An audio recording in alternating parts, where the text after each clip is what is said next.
This video, I want to talk about progression of a trader, meaning whether you're on day one, you've just learned, you're just entering the world of trading, or you're in your year five. There are obviously a growth scale and different levels and different problems and challenges that come with every level that you get to. So let's start with the beginning. The advice that I'll give to beginners, people who are trading less than 6 months, very simple. This trading world, especially retail trading world, where I come from, Wall Street, it's different type of sharks. In retail world, they have just bullshit artists galore. And what happens there is do not spend your money on bullshit in the beginning. Everybody entices you with promises of flipping your whatever X amount of percent money you have. Sorry, but it is true. Whether it's $1,000 or even $10,000 or $50,000 or even $100,000, doesn't fucking matter. They all promise you that you can turn that small amount of money into something large, and it's bullshit. You're not gonna do it. Not on day one. Not on month one. Not on month six either. Okay, that's not the way to do it. And I've addressed that problem in the previous videos. The way to do it is you first become consistent in winning, then you get capital, and then you use that capital to build capital for yourself. All right, that's how you become rich in trading. Not buying courses for $50 or $200 or even $5,000 that just show you bullshit on that you can learn for free on YouTube, and that's the point. Do not buy any courses. What you need to do is learn all the free shit, and there's plenty of free shit on the internet, from babypips.com to Smart Money Concepts ICT, where he talks about how you should be looking at liquidity or whatever. It's all useful. There's tons and tons and tons of decent teachers. Yes, it'll take you about 6 months to chew through all the bullshit and non-bullshit and sort out which is which. It'll take you time, and you will encounter, but do not spend any money on the courses. If you want to, just download them illegally, okay? Fucking don't be an idiot. There's no point in spending $500 unless that person is gonna take you by the hand and personally teach you how to trade. That's a mentorship. Now, with a mentorship, you could invest in that, because mentorship is different. Because now you're sitting side by side. This is what we used to do, how we used to learn in a bank. You would go to all the theory and all the bullshit courses, but in reality, you would just be placed as a junior fuckface next to a senior guy, and you would bring him coffee and sit next to him and see what he does. And the funny thing is, he wouldn't even want to fucking talk to you. They're like, don't fucking talk to me. Get the fuck out of here, you know? And you would have to stand and use your brain to see what he's doing and learn that way. And kind of, yeah, he would slowly show you piece by piece, but it wasn't like he would, chew the food and put it in your mouth for you to swallow and shit, like birds do, right? Nothing like that. So when you do have mentorship, where somebody shows you exactly what they're doing, by entering trades, not just talking theory like it's a fucking college, which is useless. That's the only way you should invest your money. If that person is a credible person who can show you that he can trade, and he enters trades and calls out those trades live, not post-factum videos on YouTube, blah, blah. All those post-factum videos on YouTube you can watch for free. Do not spend any money. Another key advice are signals. Signals can be useful. Most of them are bullshit, but some of them are decent.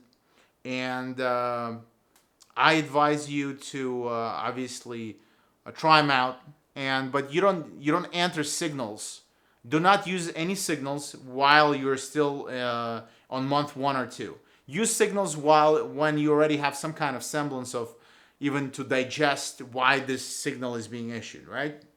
So you can look at the chart and say, okay, it kind of makes sense if I want to enter it or not. And that's the point of a signal. If you want to still in a learning curve, and you want to learn how to trade, but you want to have some assistance, signals are fine.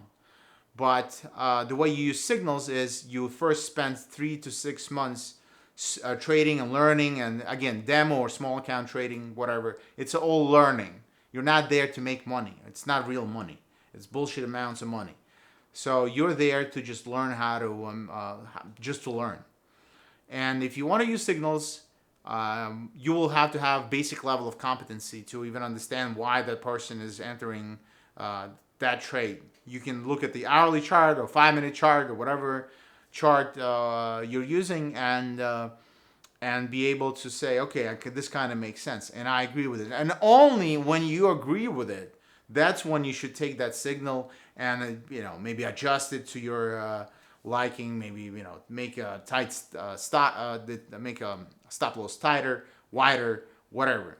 Take a profit sooner or later, doesn't matter. But you basically having somebody who has or claims to be some type of competency level, and then you filter it through your own prism of understanding. And one of the other big mistakes I've done when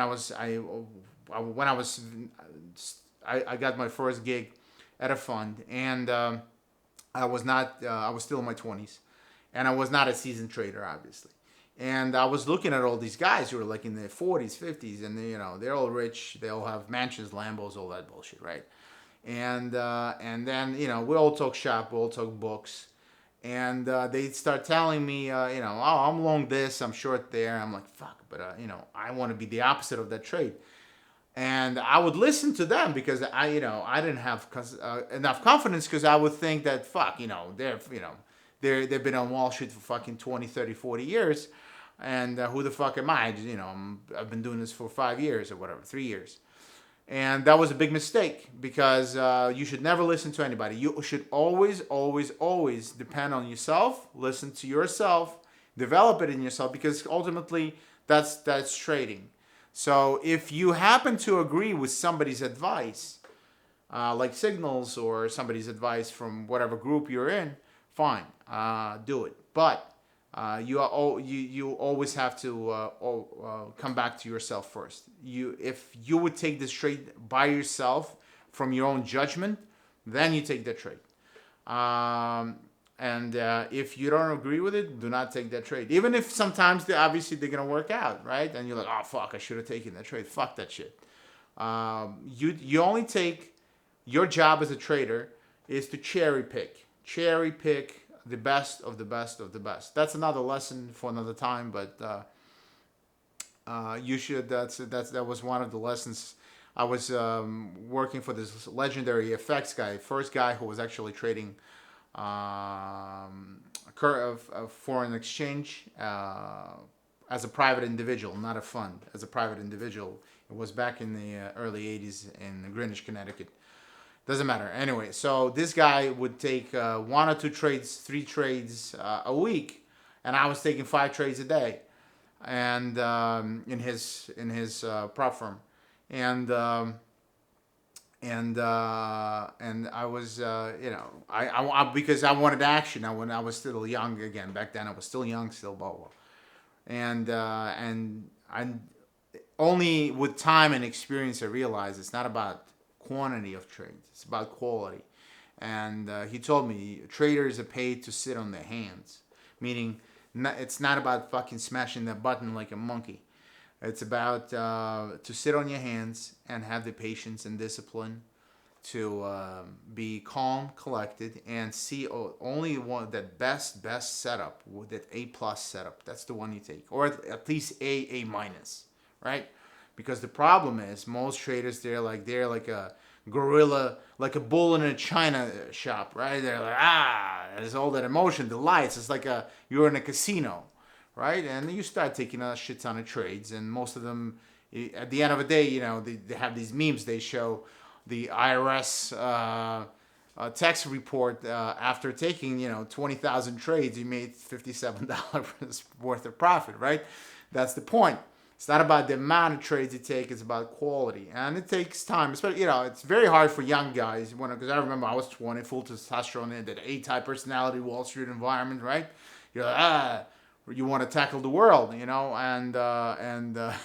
and that's the paradox of trading. You have to actually calm the fuck down and be very emotionally level, and take only proper trades that set up and look fantastic. And you'll make more money at the end of the day. Obviously, the legendary trader guy, my boss, was making a lot more. Well, he was trading huge sizes and making a lot more percentage-wise from his few trades than me trading in and out, in and out, in and out, day in, day out, right? So, and that type of lesson comes with time and experience afterwards. All right, as always, check out fundingtraders.com for more information. Would love to see you there.